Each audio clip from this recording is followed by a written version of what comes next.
Hello बच्चों, JEE main 2024 का question है 4 अप्रैल फर्स्ट शिफ्ट का। In an AC circuit the instantaneous current is zero when the instantaneous voltage is maximum. In this case the source may be connected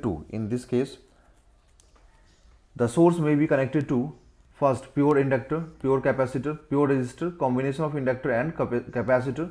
choose the correct.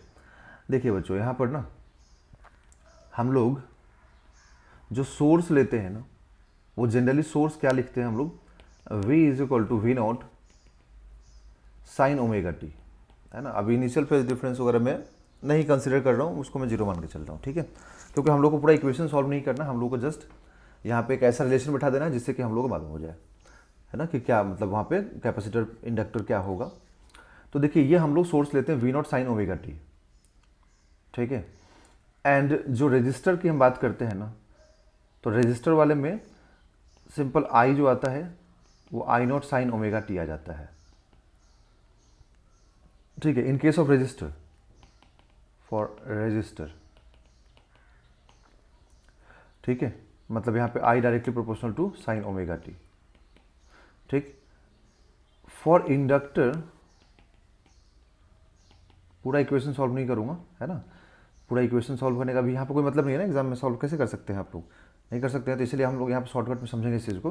तो for inductor जो current होता है ना, ये cos पे depend करता है, ठीक है। एंड फॉर कैपेसिटर जो करंट होता है, ये भी बच्चों डिपेंड करता है कॉस पर। तो अगर ये दोनों चीज़ कॉस पे डिपेंड करता है, अगर आपको याद हो तो मालूम चल जाएगा, क्योंकि इंडक्टर वाले में इंटीग्रेट करके आपको आता है ये, है ना। थोड़ा सा चलिए आपको मैं हिंट दे देता हूँ। यहाँ पर इंडक्टर वाले में देखेंगे ना, तो हम लोग ईएमएफ क्या लिखते हैं, L into d i by d T. तो इसमें डिफ्रेंशिएट करके आता है L into d i by d T. तो जैसे इसमें आई है ना, तो इसमें जो है आप जब सॉल्व करेंगे, ठीक, तो आपको यहाँ से पूरा कंप्लीट मिल जाएगा, ठीक है। और इसमें कैपेसिटर वाले में क्या लिखते हैं हम लोग, तो देखिए E is equal to Q by C, है ना, क्यू बाई सी। तो जैसे इसमें आप इसको डिफ्रेंशिएट करेंगे टाइम के रिस्पेक्ट में, तो आपको मालूम हो जाएगा, ठीक है। और यहाँ पर आपको ये पूरा चीज़ मालूम है ही, तो आप क्या करें कि इधर भी देखिए, मैं आपको दिखा देता हूँ। इसको लिख दीजिए v not sine omega t, capacitor के लिए दिखा देता हूँ, और इधर सी मल्टीप्लाई कर दीजिए, तो ये क्यू हो गया। अब जैसे इसको डिफ्रेंशिएट करेंगे ना अब, ठीक है, तो D Q by d T क्या होता है, D Q by d T क्या होता है, आई हो जाएगा, ठीक है। तो जैसे इसका डिफ्रेंशिएशन आप सॉल्व करेंगे, तो इसका डिफ्रेंशिएशन किस में आएगा बताइए, इसका डिफ्रेंशिएशन।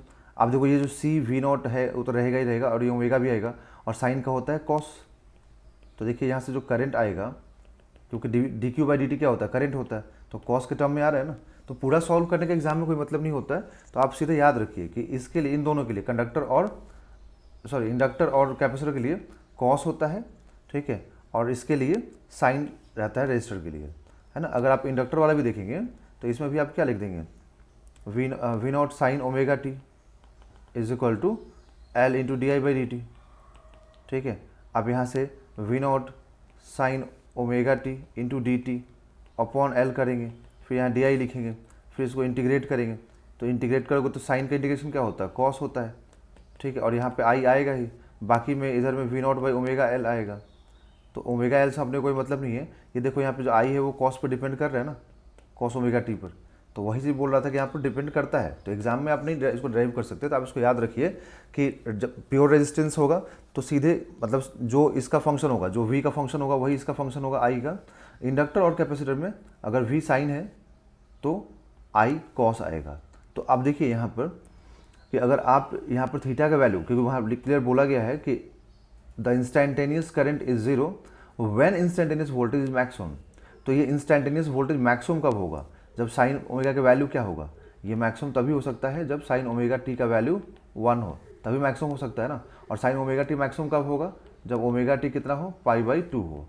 तो ओमेगा टी जब पाई बाई 2 होगा, तो इस पाई बाई 2 ओमेगा टी पर आपको कॉस का वैल्यू क्या मिलता है, जीरो मिलता है, ठीक है, जीरो मिलता है। तो ये तभी पॉसिबल है। देखिए अब यहाँ पर तो आपको जीरो नहीं मिलेगा ना, यहाँ पर रख के देखिए पाई बाई 2, आपको फिर से क्या मैक्सिमम मिल जाएगा, I equal to I not मिल जाएगा। बट यहाँ पर जैसे आप रखेंगे, ठीक है, तो आपको जीरो मिल जाएगा इस जगह पे पाई बाई 2। ठीक है, तो यहाँ से क्लियर दिख रहा है हम लोगों को कि जब वोल्टेज मैक्सिमम हो रहा है तो करंट मिनिमम इसमें मिल रहा है, इन दोनों में, कैपेसिटर और इंडक्टर में। तो इसलिए हम लोग बोलेंगे कि ये जो कॉम्बिनेशन होगा वो बोथ का होगा, inductor and capacitor, that is option number D is a right answer. साथ में हम लोग इंडक्टर और कैपेसिटर भी इंडिविजुअली बोल सकते हैं, ठीक है, मतलब इंडिविजुअल रहेगा तो कोई दिक्कत नहीं है, बाकी कॉम्बिनेशन रहेगा तब भी कोई प्रॉब्लम नहीं है। That is option number 2 is a right answer, ठीक है।